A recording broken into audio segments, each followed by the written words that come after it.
Magandang hapon mga kababayan at sa aking mga kabatang pasaway.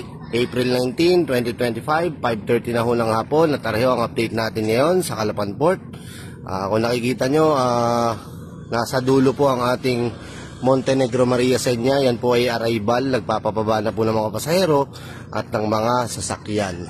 Ang ating Montenegro Binibining Coroniaan, maya-maya lamang po ay aalis na ho din sa Calapan Port. Na din rin po ang ating Starlight Ferries Estela del Mar na maya-maya lamang din ho ay aalis na ho. Meron po tayong mainit na panahon at kalmadong karagatan mula Calapan hanggang Batangas. Yan po ang update natin ngayon. Ang fast cut po maya-maya po ay aalis na rin ho din sa Calapan Port. Ang update naman po sa ating mga pasahero dito po sa Calapan Port madami na ho. Madami na hong pasahero dito po sa port terminal. Hanggang second floor na po ang mga pasahero pero wala pa naman po sa third floor. Hanggang second floor pa lang po.